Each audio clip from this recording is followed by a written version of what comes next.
Global attack के YouTube channel पर आप सभी का स्वागत है। उम्मीद करते हैं कि आप लोग तैयारी अपना बेहतर कर रहे होंगे और क्लासेस प्रॉपर देख रहे होंगे। यह पार्ट 6 है। इससे पहले 5 क्लासेस हो चुकी हैं जिनका प्लेलिस्ट बना दिया गया है ग्लोबल अटैक के यूट्यूब चैनल पे। आप लोग जाकर वहां से आसानी से कोई भी क्लास देख सकते हैं। और किसी भी क्लास का पीडीएफ डाउनलोड करना चाहते हैं आप लोग, तो पीडीएफ डाउनलोड करने के लिए आपको कहाँ जाना है भाई? पीडीएफ डाउनलोड करने के लिए आपको जाना है globaliti.org वेबसाइट पे। globaliti.org वेबसाइट पे जाना है, वहां से जाके आप लोग आसानी से पीडीएफ डाउनलोड कर लेंगे। ऐसे पीडीएफ डाउनलोड करना है, इसके लिए मैं थोड़ा सा आपका टाइम ले लेता हूँ। देखिए, अपने मोबाइल किसी ब्राउजर में सर्च करिए ग्लोबल आई सर्च करेंगे तो आपके सामने ऐसा इंटरफेस खुलेगा। इस पर क्लिक करना है आपको। इस पर क्लिक करते ही फिर आपको ग्लोबल आई का वेबसाइट ऐसा पेज खुल के दे देगा। ठीक है, ऐसा पेज खोलेगा तो आपको आना है आईटीआई कोर्स पे। आईटीआई कोर्स पे जब आप क्लिक करेंगे तो फिर आपको दिखेगा एक option electrician theory. Electrician theory का ऑप्शन जो दिखेगा, यहाँ पे आपको क्लिक करना है। जैसे ही आप यहाँ पे क्लिक करेंगे तो फिर आपको ऐसा इंटरफेस देखने को मिलेगा, electrician trade theory ITI second year. ITI second year के लिए जो भी बच्चे हैं वो यहाँ से पीडीएफ आसानी से डाउनलोड कर सकते हैं। समय समय पर पीडीएफ अपडेट कर दी जाएगी आईटीआई ग्लोबल आईटीआई की टीम की तरफ से। आप लोग वहाँ से यहाँ से जाके आसानी से free of cost PDF download कर लीजिएगा। चलिए अब हम लोग देखते हैं आज का अपना सेशन क्या है और कौन कौन से क्वेश्चन हम लोगों को सॉल्व करने हैं। ठीक है, चलिए देखते हैं पहला क्वेश्चन क्या है। डीसी शंट मोटर में सामान्य गति से नीचे कौन सी गति नियंत्रण विधि प्रदान करती है? सामान्य डीसी शंट मोटर में किसके नीचे भाई? देखिए, एक बेस स्पीड होती है, बेस स्पीड से ऊपर और बेस स्पीड से नीचे, ये दो गति हमें ध्यान में रखना होता है। ठीक है, एक हम लोग मान लेते हैं बेस स्पीड।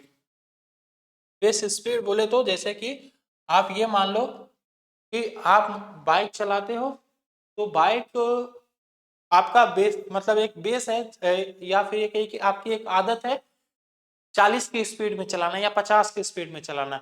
50 की स्पीड में आप हमेशा अपनी बाइक चलाते हो 50 की स्पीड में। तो ये जो 50 है ये क्या है? हमने मान लिया इसको बेस स्पीड। इसी हमको हमने मान लिया बेस स्पीड। ठीक है, अब यदि इस 50 से आप ऊपर चलाते हो, यदि आपने 60 से बाइक चला 60 की स्पीड से बाइक चलाने लगे, तो वहां पे हम कहेंगे कि अब आप अपने बेस स्पीड से अधिक की स्पीड से चला रहे हो। और यदि 50 से कम की स्पीड पे चला रहे हो तो हम वहां पे कहेंगे कि आपकी जो गति है बेस स्पीड से कम है। ठीक है, तो उसी तरीके से जो भी मोटर होती है उनकी एक बेस स्पीड होती है, मतलब कैलकुलेटेड एक स्पीड होती है। फॉर्मूला से कैलकुलेट करके निकाला जाएगा। मान के चलो कि 1000 आरपीएम किसी मशीन की स्पीड निकल गई 1000 आरपीएम, तो यदि ये मशीन 1000 आरपीएम पे चल रही तो ये इसकी बेस स्पीड हो गई। हम लोग चाहते हैं कि इसको इससे कम पे चलाया जाए, इसके 1000 आरपीएम वाली स्पीड से कम पे चलाया जाए, तो वहां पे क्या कहेंगे कि बिलो द बेस स्पीड, मतलब कि इसके बेस स्पीड से हम लोग कम पे चलाना चाहते हैं। तो इसके लिए हम लोग हमेशा आर्मेचर कंट्रोल मेथड का यूज करते हैं। ठीक है, यदि बेस स्पीड से कम की स्पीड, यदि मान लो कि हम चाहते हैं कि 950 आरपीएम से चले, 950 आरपीएम पे या 980 आरपीएम पे चले, तो उसके लिए हम लोग कौन सा मेथड यूज करेंगे? Armature control method. ठीक है, और यदि हम चाहते हैं कि हम इसको 1050 पे चलाएं, ठीक है, 1050 1050 की स्पीड पे यदि मोटर हमारी चल रही है, तो इस स्पीड को यदि हम कंट्रोल करना चाहेंगे, वहां पे हम लोग करते हैं फील्ड कंट्रोल मेथड। ठीक है, ये बात आप समझ गए। Field control method above the base speed के लिए, बिलो द बेस स्पीड के लिए आर्मेचर कंट्रोल मेथड। ये दोनों पॉइंट आपके लिए इंपॉर्टेंट था, ये दोनों पॉइंट आप नोट कर लीजिए। जो हमारा वोल्टेज कंट्रोल मेथड है या वर्ल्ड यूनॉट मेथड है, वर्ल्ड यूनॉट मेथड का दूसरा नाम वोल्टेज कंट्रोल मेथड है, इसका दूसरा नाम। ठीक है, यहाँ पे लिख लो, कई बार ये एग्जाम में पूछा हुआ है, नंबर ऑफ टाइम ये क्वेश्चन पूछा है। ठीक है, दूसरा नाम इसका voltage control method, voltage control method. ठीक है, इन दोनों मेथड में, वोल्टेज कंट्रोल मेथड या फिर वर्ल्ड यूनॉट मेथड में हम लोग मोटर की दोनों स्पीड को कंट्रोल करते हैं, बिलो द बेस स्पीड और एबव द बेस स्पीड, दोनों स्पीड को कंट्रोल कर लेते हैं आसानी से। तो ये इस मेथड का फायदा है। ठीक है, चलो देखते हैं अगला क्वेश्चन। उद्योगों में डीसी मोटर को शुरू करने के लिए स्टार्टर क्यों आवश्यक है? Starter to reduce the starting current को कम करने के लिए या फिर स्टार्टिंग करंट को लिमिट करने के लिए हमें लगाना होता है स्टार्टर। ठीक है, तो यहाँ पे देखिए स्टार्टिंग करंट की कहीं पे बात किया है, स्टार्टिंग करंट की तो बात कहीं पे नहीं किया, आर्मेचर करंट की बात किया है, तो ठीक है यहाँ पे आर्मेचर करंट वाला ऑप्शन सही हो जाएगा। आर्मेचर करंट को कम करने के लिए, क्योंकि शुरू में आर्मेचर करंट की रिक्वायरमेंट बहुत ज्यादा होती है। आर्मेचर करंट अपने रेटेड वैल्यू से 5 से 7 गुना की करंट खींचता है। उस करंट को कम करने के लिए हम लोग स्टार्टर का यूज करते हैं। कौन सी कुचालक सामग्री श्रेणी बी के अंदर आती है? ठीक है, श्रेणी बी में देखिए आपके सामने चार ऑप्शन दे दिए हैं और आपसे पूछ लिया है कि श्रेणी बी में कौन से आते हैं। तो टोटल इंसुलेशन मटेरियल कितने हैं, उनका कार्यकारी तापमान कितना है और कौन कौन से मटेरियल है, उसकी एक टेबल है, उसकी एक प्रॉपर टेबल आपके बुक में दी गई है। मैं वो टेबल यहाँ पे दिखा देता हूँ आपको। वो टेबल का स्क्रीनशॉट ले लीजिए और उसको रट लीजिए। ठीक है, अच्छे से रट लीजिए। मैं एक छोटा सा ट्रिक भी बता देता हूँ आपको इसको याद करने का, आप वो भी याद कर सकते हैं। देखिए ये है आपके इंसुलेटिंग मटेरियल, इंसुलेटिंग मटेरियल है, इंसुलेटिंग मटेरियल। ये जो इंसुलेटिंग मटेरियल है इनको कैटेगरी वाइज किया गया है। ठीक है, इनको कैटेगरी में बांटा गया है। अब यही कैटेगरी डिसाइड करती है कि किस मटेरियल का यूज किस तापमान तक करना है। यदि श्रेणी वाई का है, यदि कोई मटेरियल श्रेणी वाई का है तो उसको हम लोग 90 डिग्री सेल्सियस तक ही यूज करते हैं। यदि ए का है तो उसको 105 डिग्री सेल्सियस तक, यदि ई का है तो उसको 120 डिग्री सेल्सियस तक, यदि बी का है तो उसको हम लोग 130 डिग्री सेल्सियस तक यूज करते हैं। ठीक है, और क्लास बी में कौन कौन से आते हैं भाई? अभ्रक आता है, कांच आता है और रेसे सामग्री आते हैं और एस्बेस्टस आता है। ठीक, इसको याद करने का एक ट्रिक है, छोटा सा ट्रिक भी यहाँ पे याद कर लीजिए आप लोग। ट्रिक, इसको नोट करिए, ट्रिक को बना दें इस पर ट्रिक ना। लिखिए आए थे, यहाँ पे ऐसे लिख लो, रुको रुको कहाँ गया, हाँ, आ ए ए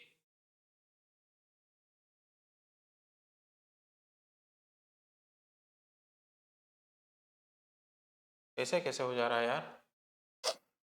हाँ ऐसे लिखो, पहले आए थे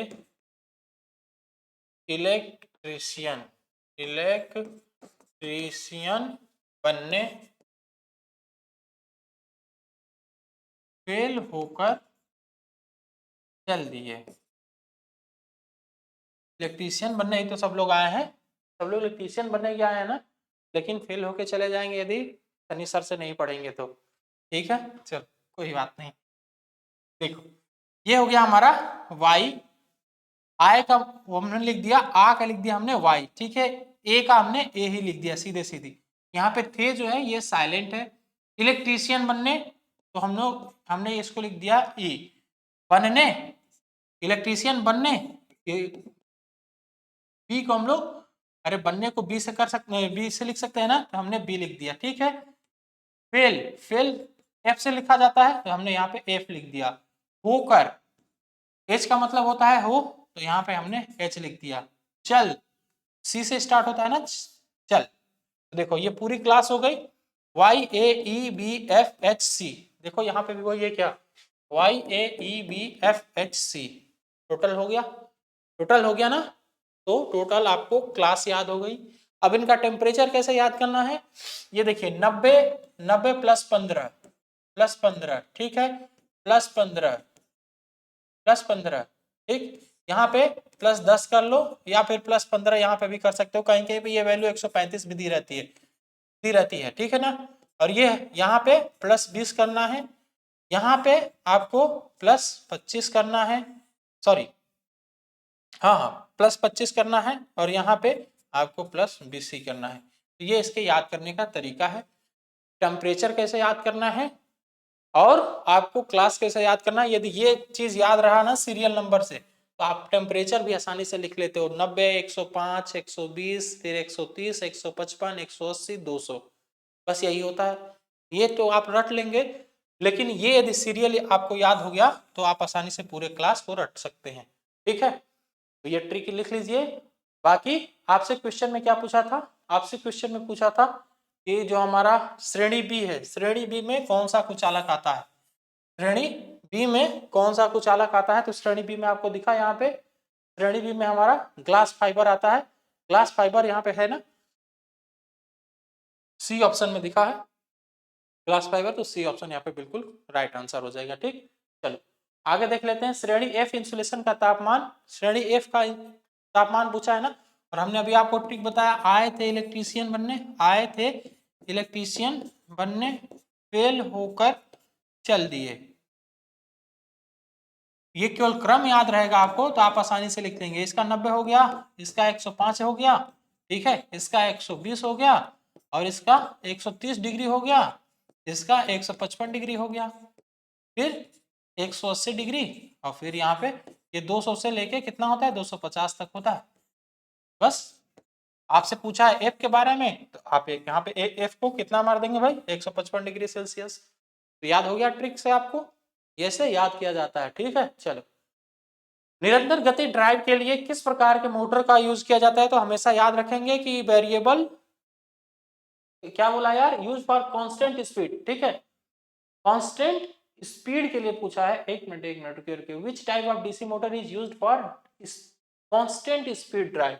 अच्छा, यहाँ पे constant speed drive, variable load की बात नहीं किया है, कांस्टेंट स्पीड ड्राइव की बात किया है। तो कांस्टेंट स्पीड ड्राइव में हम लोग शंट मोटर की बात, शंट मोटर का यूज करते हैं। और जहां पे वेरिएबल लोड और कांस्टेंट स्पीड की बात करें, वेरिएबल लोड और कांस्टेंट स्पीड की बात करेगा तो वहां पे हम लोग कम्युलेटिव मोटर का यूज करते हैं।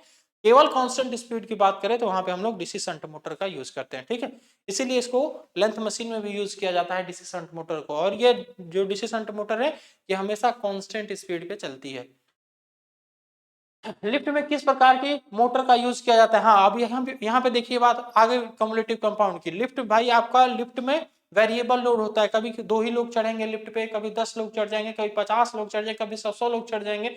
वहां पे लोड वेरिएबल हो रहे हैं, लोड बदल रहा है लेकिन उसकी स्पीड हमेशा कॉन्स्टेंट ही होती है, एक स्पीड से वो जो आपका लिफ्ट है चलता रहता है। तो यहाँ पे हमारी कम्युलेटिव कंपाउंड मोटर यूज होती है, डीसी कम्युलेटिव कंपाउंड मोटर।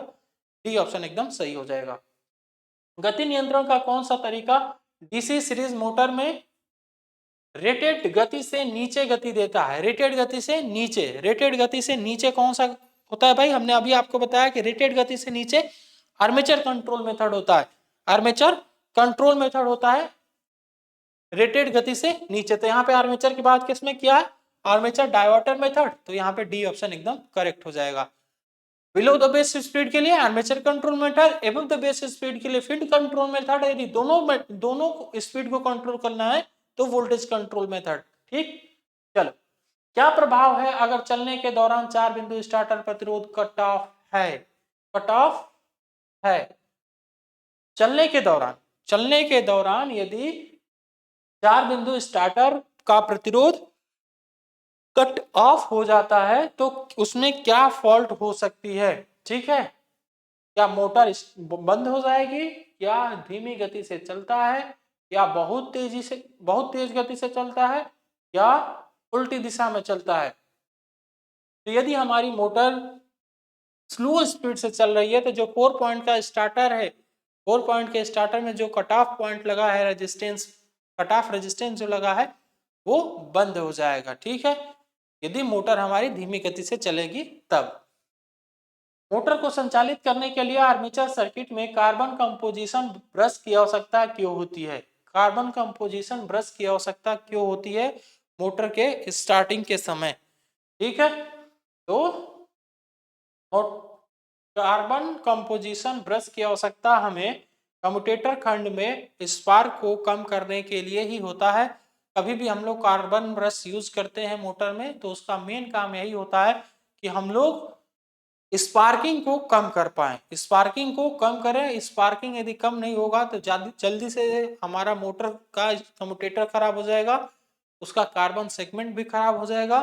हम लोग यही चाहते हैं ब्रश, कार्बन ब्रश लगा के कि स्पार्किंग को रिड्यूस कर सकें काफी हद तक। ठीक है, तो हमारा जो composition carbon composition brush system है, इसका मेन काम ही होता है स्पार्क को कम करे कम्यूटेटर खंड पे, ठीक है, कम्यूटेटर सेगमेंट पे।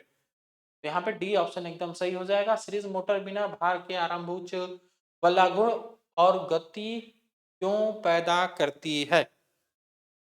एक बात यहाँ पे हमेशा याद रखेंगे, जो हमारी डीसी सीरीज मोटर है इसको कभी भी हम लोग नो लोड पे नहीं चलाते हैं। नो लोड पे यदि आप इसको चलाएंगे तो इसकी स्पीड डेंजरसली हाई हो जाती है। इतना स्पीड चलेगी मोटर, इतना स्पीड चलेगी मोटर कि जो भी आपका फ्रेम है वो फ्रेम तोड़ ताड़ के बाहर निकल जाएगी। इसलिए कभी भी डीसी सीरीज मोटर को विदाउट लोड नहीं चलाते हैं, ठीक है। अब्सेंस बैक ईएमएफ, क्यों? क्योंकि इसमें कोई बैक ईएमएफ नहीं होता है, ठीक है, इसमें बैक ईएमएफ नहीं होता है। इसी वजह से हमारी मोटर का स्पीड बहुत ज्यादा हाई हो जाता है नो लोड पे, ठीक है। चलो, डिफरेंशियल कंपाउंड मोटर में शुरू करने के समय श्रेणी क्षेत्र को लघुपतित क्यों किया जाता है? यदि डिफरेंशियल कंपाउंड जो मोटर होती है उसको स्टार्ट करने के लिए श्रेणी क्षेत्र को लघुपतित करना होता है। श्रेणी क्षेत्र को लघुपतित करना होता है। इसके पीछे का रीजन क्या है? इसके पीछे का रीजन क्या है? क्या प्रारंभिक धारा को कम करना? प्रारंभिक धारा तो भाई स्टार्टर का कंसेप्ट है। प्रारंभिक धारा का रिलेशन हम लोग केवल स्टार्टर से करते हैं, तो यहाँ पे ये ऑप्शन तो बिल्कुल नहीं होगा। मोटर की गति बढ़ाने के लिए नहीं, मोटर की गति को कम करने के लिए यहाँ पे डी ऑप्शन एकदम सही होता हुआ दिख रहा है हमें। To maintain proper direction of rotation, to maintain proper direction of rotation, यहाँ पे इसीलिए हमारा श्रेणी जो क्षेत्र है, सीरीज फील्ड वाइंडिंग है जो डिफरेंशियल कंपाउंड मोटर का, उसको शॉर्ट सर्किट किया जाता है, ठीक है। चलो, आर्मेचर को संतुलित करने का सबसे प्रभावी तरीका कौन सा है? आर्मेचर को संतुलित करने का which is the most effective method of balancing armature. अच्छा, बैलेंस की बात किया है, सैचुरेशन की बात नहीं किया है, बैलेंस की बात किया है, ठीक है। स्टैटिक संतुलन या फिर गतिक संतुलन या काउंटर संतुलन के साथ संलग्न या सीसा भार संतुलन के साथ प्लग किया गया। आर्मेचर को संतुलित करने का सबसे प्रभावी तरीका क्या है, बताइए। देखिए, जब भी हम लोग डीसी मोटर की बात करते हैं या डीसी जनरेटर की बात करते हैं तो वहां पे कभी भी ईएमएफ की बात आएगी ना, तो हम लोग हमेशा और हमेशा डायनेमिक ईएमएफ की बात करते हैं। किसकी बात करते हैं भाई? डायनेमिक ईएमएफ की बात करते हैं। क्वेश्चन में आपसे क्या बोला है? आर्मेचर को संतुलित करने का सबसे प्रभावी तरीका क्या है? स्टैटिक बैलेंसिंग नहीं, स्टैटिक बैलेंसिंग हम लोग इसमें नहीं करते हैं। हम लोग इसमें कौन सा बैलेंसिंग करते हैं? डायनेमिक बैलेंसिंग करते हैं। क्यों? क्योंकि जो हमारा ईएमएफ बन रहा है वो किस नेचर का है? एसी नेचर का है, वो एसी नेचर का है, तो इसलिए हम लोग हमेशा इसमें डायनेमिक बैलेंसिंग ही करते हैं, ठीक है। स्टैटिक बैलेंसिंग की बात हम लोग यहाँ पे बिल्कुल नहीं करेंगे। डीसी मोटर या डीसी जनरेटर हो, चाहे वो हमारी डीसी मोटर हो चाहे वो हमारी डीसी जनरेटर हो, वहां पे हम लोग स्टैटिक बैलेंसिंग की बात नहीं करेंगे, ठीक है। चलो, डीसी स्टार्टर के प्रतिरोध को शुरू करने के लिए किस सामग्री का उपयोग किया जाता है? डीसी स्टार्टर के प्रतिरोध को शुरू करने के लिए which material is used for starting resistance of DC starter? DC starter में कौन से रेजिस्टेंस का यूज किया जाता है? जो ऊपर स्टड लगे होते हैं उसमें कौन सा इंसुलेटिंग मटेरियल का यूज किया जाता है?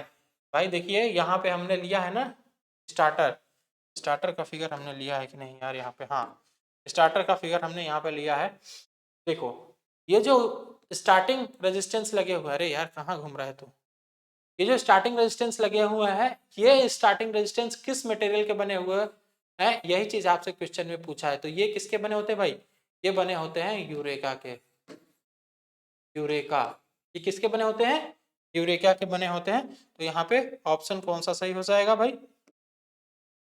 ऑप्शन हमारा ए कंफर्म हो जाएगा, यूरेका। चलो आगे बढ़ते हैं देखते हैं अगला क्वेश्चन। किस डीसी कंपाउंड मोटर को अलग अलग लोड पर नियत गति से संचालित किया जाता है? अलग अलग लोड पर नियत गति से संचालित किया जाता है। यहाँ पे देखो बात कर दिया ना, constant speed varying load, constant speed varying load, केवल कांस्टेंट स्पीड की बात करता है, यदि केवल कांस्टेंट स्पीड की बात करता तो वहां पे हम लोग किस मोटर का यूज करते हैं भाई, वहां पे हम लोग शंट मोटर का यूज कर लेते हैं, है ना, केवल यदि कांस्टेंट स्पीड की बात करता तो। लेकिन यहाँ पे इसने बोला है कांस्टेंट स्पीड, कांस्टेंट स्पीड और हमारी लोड कैसा हो भाई, लोड हो वेरिएबल, वेरिएबल लोड, ठीक है, लोड वेरिएबल। तो यहाँ पे हम लोग हमेशा यूज करते हैं cumulative compound motor, cumulative compound motor, ठीक है। इसीलिए इसका यूज हम लोग लिफ्ट सर्किट में करते हैं, जो हमारी कम्युलेटिव कंपाउंड मोटर है, इसीलिए इसका यूज हम लोग लिफ्ट सर्किट में करते हैं, क्योंकि लिफ्ट में स्पीड तो कांस्टेंट रहनी चाहिए लेकिन लोड बदलता रहता है, लोड बदलता रहता है। तो ये खासियत है हमारी कम्युलेटिव कंपाउंड मोटर का, ठीक है। चलो आगे देखते हैं, डीसी शंट मोटर के साथ 3 पॉइंटर रेजिस्टेंस में नो वोल्ट कॉइल कैसे जुड़ा होता है, नो वोल्ट कॉइल कैसे जुड़ा होता है। देखो इसी की बात किया है, यही मैं इससे पहले वाली क्लास में पिछले दिन आपको बोल रहा था कि मैं फिगर आगे लिया हुआ हूं, लेकिन उस दिन फिगर छूट गया था उस क्लास में, इस क्लास में हमने फिगर लिया हुआ है। ये है होल्डिंग कॉइल हमारी, ये है हमारी होल्डिंग कॉइल। इस होल्डिंग कॉइल को बोला है कि ये कैसे जुड़ा है, ये कैसे जुड़ा है, तो हमने आपको वहां पे फिगर भी बना के दिखाया था, हमने सीधे सीधे इसको इससे जोड़ दिया था, जो कि यहाँ पे इसने भी जोड़ा है, और ये हमारा आर्मेचर है, आर्मेचर को देखिए लाके फिर यहीं से जोड़ा है, आर्मेचर को यहाँ से घुमा के यहाँ पे जोड़ा है, ठीक है, यहाँ से जोड़ा है, सॉरी सॉरी सॉरी, यहाँ से जोड़ा है, यहाँ से नहीं जोड़ा, यहाँ से यदि जोड़ देता तब तो पैरेलल हो जाता ना, हाँ ठीक है। चलिए तो ये कैसे जुड़ा है भाई, ये जुड़ा है सीरीज में, ये हमारी ये शंट फील्ड वाइंडिंग है ना, तो शंट फील्ड वाइंडिंग के साथ ये कैसे जुड़ा है, ये सीरीज में जुड़ा है, कैसे जुड़ा है भाई, सीरीज में जुड़ रहा है शंट फील्ड वाइंडिंग के साथ। और क्वेश्चन में आपसे बोला है कि 3 पॉइंट स्टार्टर में नो वोल्ट कॉइल, उसी होल्डिंग कॉइल को ही नो वोल्ट कॉइल हम लोग एनवीसी भी बोलते हैं शॉर्ट फॉर्म में, वो कैसे जुड़ा है, तो शंट फील्ड वाइंडिंग के साथ पैरेलल में जुड़ा है, शंट में जुड़ा है, सॉरी सीरीज में जुड़ा है, शंट फील्ड वाइंडिंग के साथ समांतर में नहीं, सीरीज में जुड़ा है शंट फील्ड वाइंडिंग। याद रखिए यहाँ पे शंट फील्ड वाइंडिंग के साथ सीरीज में जुड़ रहा है, कनेक्शन भी आपको क्लियरली दिख रहा है यहाँ पे कि यहाँ पे ये इसका एक टर्मिनल यहाँ पे जुड़ा है और दूसरा टर्मिनल दूसरे जगह से जुड़ रहा है, दूसरा टर्मिनल दूसरे जगह से जुड़ रहा है, तो ये सीरीज कनेक्शन हुआ, न कि पैरेलल हुआ। यदि पैरेलल रहता तो ये जाके सीधे सीधे यहाँ पे जुड़ जाता है ना। तो यहाँ पे हमेशा जो हमारा नो वोल्ट कॉइल है 3 पॉइंट स्टार्टर में, ये शंट फील्ड कॉइल के साथ या शंट फील्ड वाइंडिंग के साथ सीरीज में कनेक्ट होता है। ये बात आप समझ गए होंगे, फिगर भी आपको क्लियरली, फिगर भी क्लियरली बता रहा है कि ये समांतर में ना जुड़ के सीरीज में जुड़ रहा है, जबकि हमारी वाइंडिंग कौन सी है, शंट फील्ड वाइंडिंग है या समांतर वाइंडिंग है, इसलिए थोड़ा सा नाम में कंफ्यूजन हो रहा है। ये कंफ्यूजन दूर कर लीजिए कि समांतर वाइंडिंग है, लेकिन जुड़ेगा कैसे, ये होल्डिंग कॉइल के साथ सीरीज में जुड़ेगा, ठीक है। चलिए आज के लिए बस इतना ही, फिर मिलेंगे हम लोग नेक्स्ट वीडियो में।